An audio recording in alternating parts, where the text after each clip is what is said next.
river, run, run through the hills. Run, river, run to the sea. Run, river, run to your place beneath the sun. Run, river, run over me. Run through. Hi, this is Jan Lewis. Welcome to Be My Guest. Today we have Ethan Lutz with us. And Ethan is a senior at Clark University out in Worcester. And he is the founder, talk about entrepreneurs, he is the founder of Pennywize PPE Protection. Welcome, Ethan. Thank you so much for having me. I really appreciate it. You are a political science major, biochemistry and molecular biology minor? Yes. That's a mouthful. It is. What will your degree say, your diploma? Well, originally I set out to attend medical school. And over time that has changed, but I've always had an interest in politics, and one of my core tenets whenever I'm looking at a political situation is that it should be fact-based and from the science up. And so that's why, with my interest, I thought it would be fantastic to be able to have a science background and a political background, while still being able to pursue my dream of becoming a doctor. And So you do want to be a doctor? No. No? No. I did pick a good one. Oh, really? No, well... You're a good listener. Yeah. Instead, in the course of becoming a doctor, I became an EMT at the age of 18, right as I could, and I started working at Vital, and I really valued it. It gave me a great perspective throughout the healthcare industry, from hospitals, ERs, nursing facilities, rehabs, dentist office, you name it, I've been there. And I was really lucky to have the opportunity to deploy to New York City in April with FEMA and respond to the coronavirus pandemic. And while I was there, I noticed that doctors and nurses and EMTs alike, everyone was storing their PPE in brown paper bags. Yeah. And this was simultaneous to the Department of the Center for Disease Control releasing a study that showed that paper products such as what makes up brown paper bags can harbor contamination for up to 24 hours. I didn't even know that. Yeah. I mean, and this is still a problem that's going on today. If you walk into any ER, any healthcare facility, you will see big shelves filled with brown paper bags. And it's not lunches. It's masks. Yeah. And they're being stored unsafely. And that's why I developed the Copper Clean bag. Stored or thrown away? They're being stored. Why would I put my used mask? I'd throw them away. Well, that's because most of the time you're using a surgical mask. Yeah. And healthcare providers, especially those working on COVID wards or EMS personnel like myself that interact with a huge number of people on a near daily basis, wear N95 respirators that can better protect them. And these are still in short supply in the U.S. And that has led 90% of healthcare workers still to have to reuse their PPE throughout the week. And that's what it is. That's employees leaving their one mask that they're given there because it's all they've got. How did you find this out? Working through as an EMS? Oh, I experienced it. I do experience it. Every time? You see it all the time? Every time. I live it. If you go and ask any nurse, any doctor, any first responder how they're storing their mask, it's going to be in a brown paper bag. Do they have... He's going to show us what he invented. Wait till you see this. PPE stands for... Personal Protective Equipment. Okay. During this COVID, personal protective equipment. Do they have this at... at the UMass bookstore or somewhere there where they can buy it? This is available at the Clark University bookstore as well as on our website, www.pennywizepppe.com. It's available for $24.99 right now, and in addition, if any facilities are interested, we do offer a discount of $5 a unit, so $20 for all orders above 500 individual units. Wow, that was a mouthful. Show us what you came up with. It's this cute little black kid. It looks like, I don't know, some medical thing I've seen. So this is what I came up with. Can you see that, Paul? Can you get a little... Okay, well, there you go. This is the Copper Clean bag. And the Copper Clean bag is the first of its kind. It's a PPE storage device that destroys cross-contamination on contact. Now, how does it do that? It does that through the power of copper. Copper is the world's oldest known germicidal substance. Going back to the Phoenicians, it was shaved off into the wounds after battle to sterilize them. It's been used in ancient India to store water, and even in modern times. If you look at a study from 2018, it showed that hospitals could reduce acquired infections in the ICU by replacing high-touch surfaces with copper. It is a powerful substance with a long history in the human story. How come we don't use it in our sanitizer? Well, copper is It's germicidal at baseline, and it functions through a process known as the oligodynamic effect. And I don't want to get too into it, but it releases ions passively just by existing. And that ruptures the capsules of viruses and the bacterial membranes, and it renders them non-functional. And so that process is constantly ongoing. So it's not good for something like washing your hands where you need a lot of sterilization really quickly, concentrated. Yeah. It's a passive, ongoing thing, and that's why it's perfect for storage. Show it to us. Wait till you see this. And so the Copper Clean bag is lined with a copper-infused fabric. That means that every time a mask is stored in here, you know it's safe, because the lining is naturally killing everything that touches it, bacteria and viruses. And this is, again, it's applying a time-tested human tradition to the most modern of problems.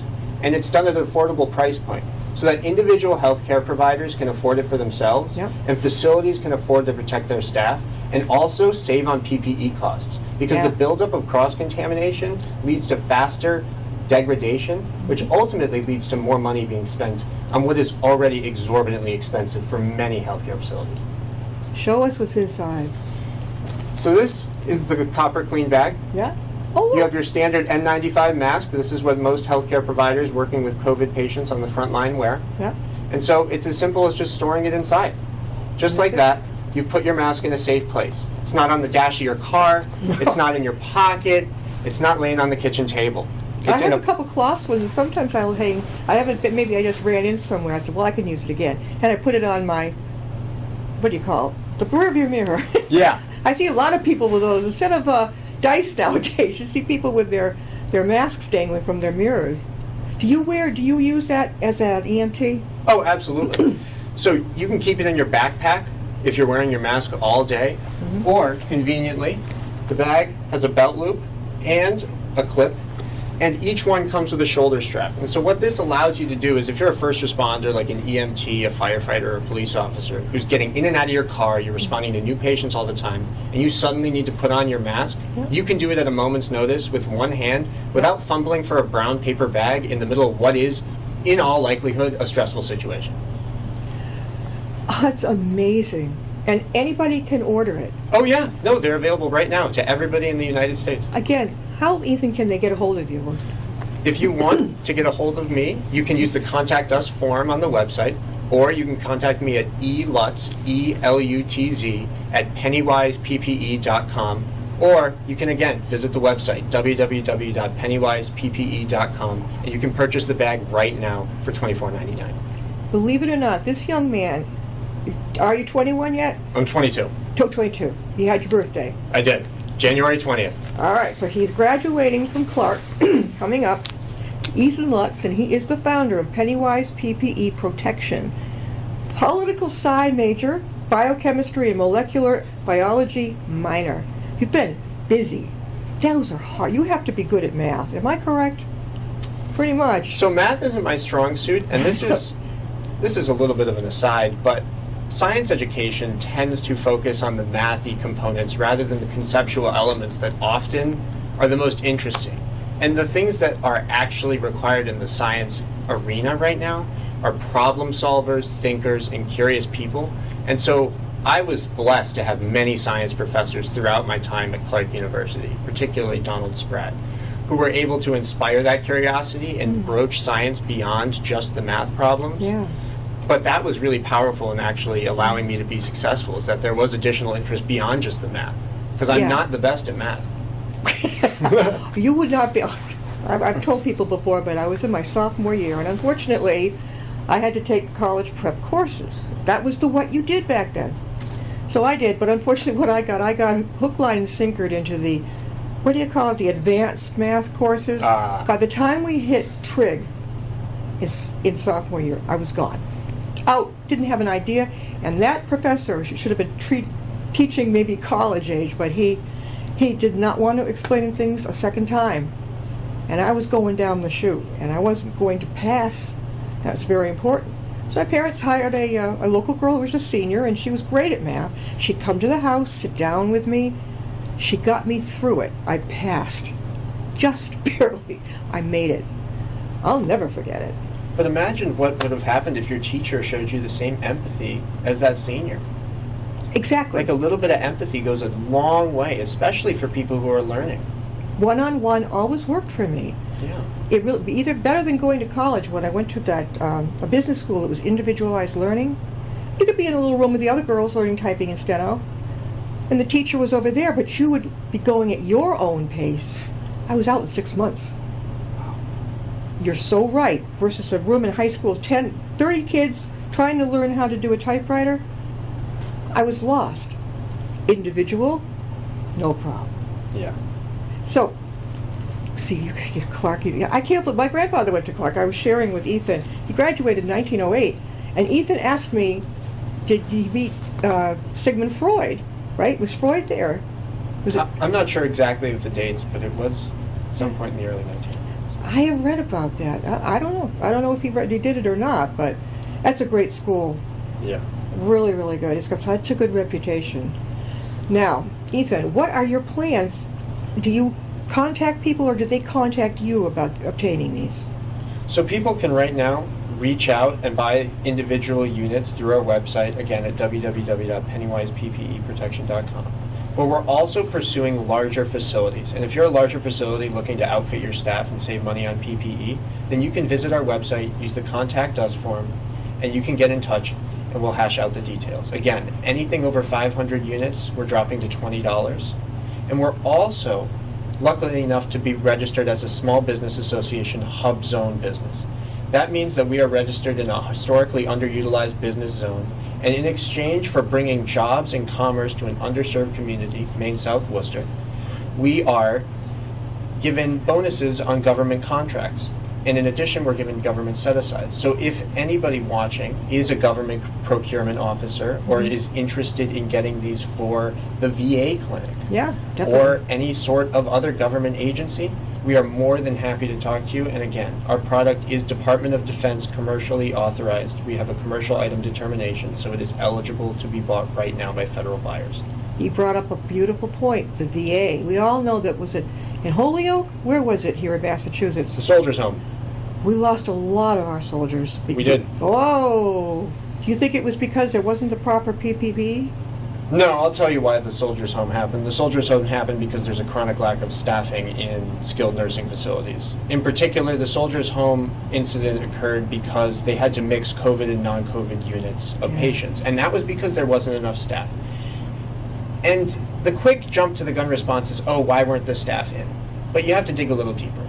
CNAs and LPNs and many of the people who serve our elderly residents are paid close to minimum wage, and at that time, they were working in one of the most dangerous environments in the United States.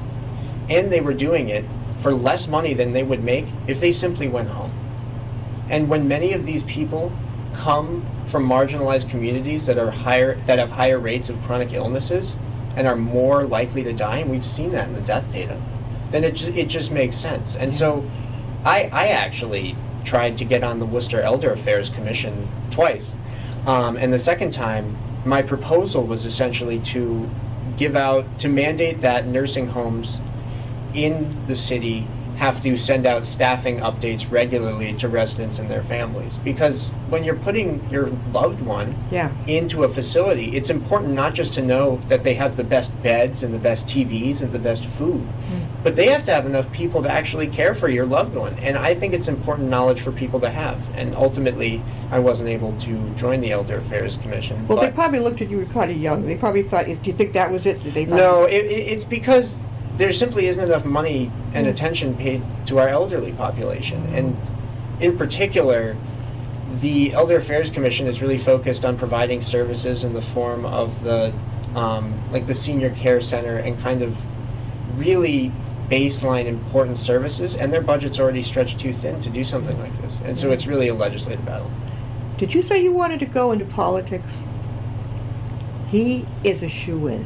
You have got the presence and the presentation. Who in your family got you interested in this, or just happened? Oh, well, I have to thank my parents for that. And, in particular, it comes down to what they listen to in the car and the radio. And they only listened to National Public Radio, WGBH in particular. WBUR is fine. I listen to it during Pledge Week on WGBH, but I'm loyal. Yeah.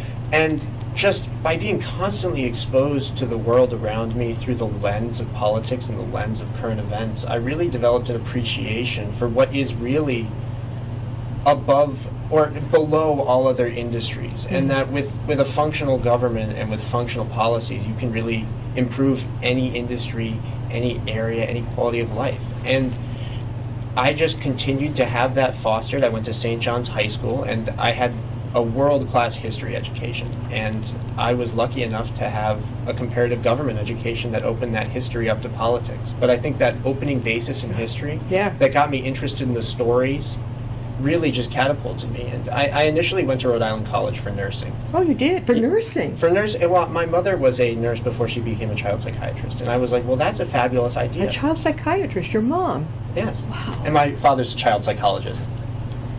You come from, no wonder. I mean, this is great. What a background. Yes. Yeah, you're grateful. Oh my God. Oh my God, they are wonderful, and they really have supported my political interest. And again, at Rick, I did a year of it there, and I just wasn't interested in the nursing and the other classes I was offered. And so I went to Clark University, and I decided to major in political science and just keep doing my pre-med recs on the side. Well, pre-med, where would that be? Was that still at Clark? That was still at Clark. I was doing I was taking biochemistry simultaneously to taking political theory classes. That's a lot on your plate. It is, but it's really quite interesting, and I like to learn. And I think if I went back now, I would do very well. But back then, I don't think they prepared us enough in high school as to what, my God, you get to college and it's a whole different thing. I thought I'd handed in a great essay. English was a strong point. This guy came right back at me like, this was terrible. I'd never seen anything like that in high school. That's great, you got an A. It's even your art was criticized. A very strange environment, just one to the other. I remember Clark University, according to my grandfather, used to be, that whole area, Maine South, used to be beautiful. I mean, you think about in the early 1900s, some of those houses there, the triple-deckers, those weren't what they look like now. Is there any, as a politician someday, maybe you'll be able to reach out more along that area? Well, to tell you the truth, I have some ideas. Well, what? Tell us. What? Well, you asked about my plans for what I was doing post-college. And this is something I came to terms with recently, is that I was originally wanting to go into med school to become a physician. I wanted to work at the VA. And I wanted to get involved there and try and fix it on a policy level. And I decided that I don't want to wait to try and fix it. And so I decided that I was going to toss my hat into the ring of Worcester's 4th City Council district election coming up in 2021. Perfect. And so right now I'm still collecting signatures to get on the ballot in the 4th district. But I'm running on a platform of revitalizing Worcester's transportation, specifically through urban cable gondolas, similar to those you'd see on a ski lift, completely enclosed. They've been used in La Paz, Bolivia, and other Latin American countries to great extent in areas that were typically lacking service. And so I'm going to use it in Maine South to connect public housing to industries that really need it. I'm connecting it to grocery stores, libraries, schools, home improvement stores, movie theaters, things that people use. This is not going to be some tourist trap public transportation. This is for the people of Worcester. And in addition to that, I'm also pursuing a smart way to readdress what is police violence in Worcester. Oh, yeah. And I'm doing that by looking at it from a clinician's perspective. What is going on most of the times when somebody dies at the hands of a police officer in Massachusetts? It's a mental health emergency. In fact, a 2018 Spotlight article by the Boston Globe found that over half of all deaths by police in the state of Massachusetts occurred because of mental illness. And what is a mental health crisis besides a medical emergency? As an EMT, I respond to events like that all the time. Yeah, I read about that where the police, I think the EMTs know more, but the police have to learn how to respond. They're not dealing with a criminal, right? They're dealing with somebody not feeling well mentally that day, right? Well, I think it's a mistake to automatically judge that the police don't have a training. It's simply put that the population that they're sent to goes on edge when they see a person in uniform. Yeah. Whether they are a good cop or a bad cop, it doesn't matter. It's still going to arouse a fight in that person. And so that's why I'm proposing a plan to send specially trained EMS units to psychiatric emergencies rather than police officers. Murder Yeah. rates are up all over the country. Yeah. Police have so much on their plate. They are trained to deal with the emergencies that really threaten us acutely. Let's send them to burglaries and break-ins, and let's send EMS units that are specially trained in psychiatric de-escalation to medical emergencies, and everybody will be better served. The police will be more efficient, EMTs will be serving their population well, and the psychiatrically ill will be able to get treatment rather than handcuffs. As an ENT, you must see, well, probably endless, all the different variety of illnesses out there. Is it hard to deal with somebody like, or do you have a regular ability to just to chat with them and see how they're doing? Oh, well, I mean, they're all people, and I find that the greatest benefit you can have as an EMT is to really provide a human face to the healthcare system. Like, it's really impersonal. They put a barcode on your wrist when you walk in. Yep. And sometimes when you're getting moved from a nursing home back to a facility, or you're going to the ER, to have the EMT strike up a conversation about something that doesn't have anything to do with your emergency and just talk to you like your friend would talk to you, that makes a massive difference. And oftentimes, that little boost to a person's demeanor can make a huge impact on their recovery long term. Definitely. Do you carry in your in the ambulances? Do you have like teddy bears for the kids, like the firemen almost do? We do. You do. We do. But not just for the kids, right? Because grown-ups are just big kids, and if they're scared to death by something, I think that's a good idea. Teddy bears for adults. Why not? Yeah, sure, but whatever. I mean, I wouldn't say no to it. Yeah. Forever. I've looked at UMass and I'm thinking, when people are going in pre-op, let's face it, most of us don't want to be there. You have had nothing to eat. You're nervous. You combine that with maybe having to wait longer than they said you were going to. And at this point, you're ready to go. You're ready to go home. If every bit time you go into the pre-op, there'd be like a little bear. If it's a guy coming in, it's like with a blue outfit. You know what I'm saying? Yeah. I don't know. I could come up with. I used to volunteer at UMass, and I've got so many ideas, but they're just not ready. Or any of the hospitals, I don't think they hear it yet. Well, that's really what led me away from becoming a doctor. Was for somebody who's as politically aware as I am and is really looking at the systems that underlie the problems that we face on a day-to-day basis, it's really tough to be a clinician and a frontline clinician who's dedicated their life to education and work in that system when you know that it can be done in a different way. And the reality is that it's really hard to make change on a hospital-by-hospital basis or a facility-by-facility basis. Yeah. And so that's why I decided to change my path. Now, do you work full-time ENT or different hours? I work part-time. Part-time. Okay. And you're in Worcester. Yes. But now you're studying for the rest, and graduation is coming up when? In May, or actually June. Show us again. We're talking with Ethan Lutz, and he is the founder of Pennywize PPE Protection. And he invented it. He's going to tell you again all about it. Once again, I invented the copper clean bag to protect first responders from bag-to-mask cross-contamination. When you're storing your mask in a brown paper bag like this, contamination can build up and survive for up to 24 hours.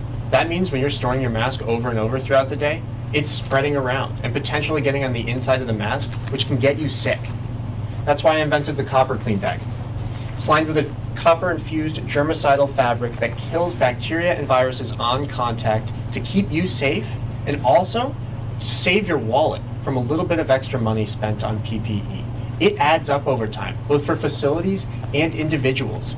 And this allows you to reuse your mask safely without having to leave it on the countertop or in your car or on your dash. It's easier to store it in a place that's safe, especially when it fits in your backpack, it can be held on your belt, or it can be worn with a shoulder strap. It's really an all-around convenient way to have easy access to your PPE and know that it's protected and safe. Definitely. Now that copper inside automatic kills any bugs. Absolutely. Passive. No electricity required. And that's why actually we're looking to try and get the copper clean bag into the Strategic National Stockpile. The Strategic National Stockpile is where we hold all of our supplies in case of emergency. And the thing about N95 masks, such as the one in this bag, is that the elastics that go around the back actually degrade much faster than the filter itself. I never knew that. Well, exactly. This is why we can't stockpile N95s. Yeah. They only last about 1 to 2 years. When I was in New York, I remember talking to an ER physician who had a mask break on him while he was dealing with a COVID patient. Oh. And that was because they were using PPE that they had left over from the Ebola crisis. And so even in that short period of time, your mask becomes functionally useless because you can't hold it to your face. The advantage of copper is that it lasts as long as the atom copper exists, which means that it's existing on almost a universal timescale. The atom has to degrade for it to become less effective. You mentioned the VA over at. Have you noticed the brand new building? You probably have over in Worcester. Yes. I think you pass it when you bring somebody to the ER over there, or do you go around the other way? But that thing is huge. The new VA. That's great. It's needed. Yeah. Compared to Lincoln Street, it's like a palace. I mean, it's money needs to be spent on our veterans, frankly. Definitely. There shouldn't be a single homeless veteran. No. Ever. No, there shouldn't. If they put their life on the line for the United States, the least we can do is put a roof over their head. Simple as that. Yes, exactly. Yeah, right. I know. And this new VA, I see it. My husband was in the Air Force, and I think they should all be treated beautifully. I mean, to give your life for the country, just get out there and fight. That's a big deal. It is a big deal. You're putting a lot at risk. You were blessed to be one of the few that was born in the most prosperous country in the history of humanity. And you're putting your life on the line so the rest of us can continue living.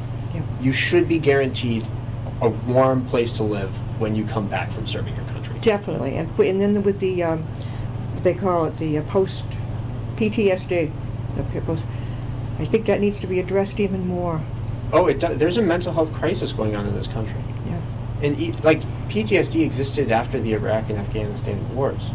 But even now, we're seeing anxiety and depression and suicide rates through the roof. And did you know that the U.S. life expectancy declined for the first time ever? Well, for the first time in decades. Yeah. Because suicides and drug overdoses were rising. These are despair deaths. They are led by despair. COVID, I mean, a lot of people were just... You don't isolate somebody who needs to be around other people and they have mental health issues. That's not good. Yeah, I mean, and the key thing is you need to get people access to treatment, and it's just frankly not available enough. The billing rates for psychiatrists and psychologists are not high enough to make it even remotely close to possible to run a private practice. That means that we don't have enough clinicians to see patients. That means that if you're a child and you go to the psychiatric ER for an acute emergency, you're sometimes waiting a week in the ER to get a bed. I've seen it, and then they get in and they talk to the kid, and unless the kid is homicidal or suicidal, their odds of getting admitted are like zero. Well, we can talk with Ethan Lutz. Ethan, one more time before we close, how can they get a hold of your wonderful Absolutely. PPE bag? If you want to talk to us about possibly buying the Copper Clean bag for you, facility, or your local police, fire, or first responder outfit, you can reach us at www.pennywizeppe.com and use the Contact Us form on the website.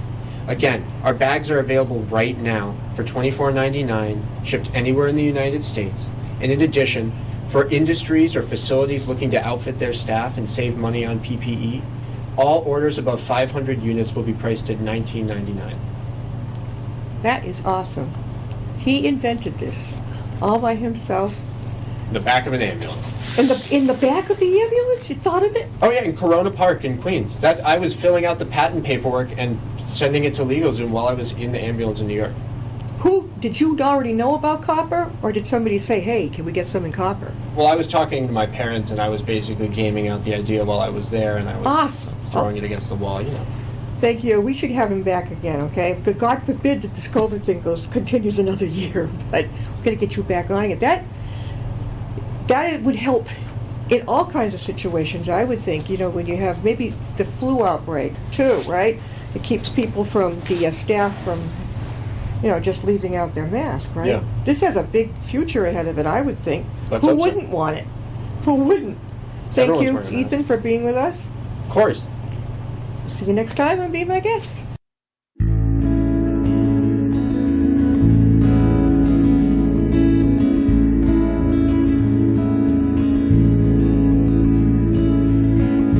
Riding on a shooting star, heading out toward a dream. Tomorrow's even closer than it seems.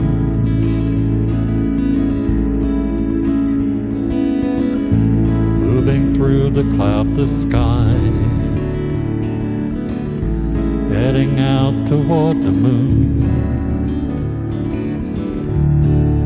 I am dancing to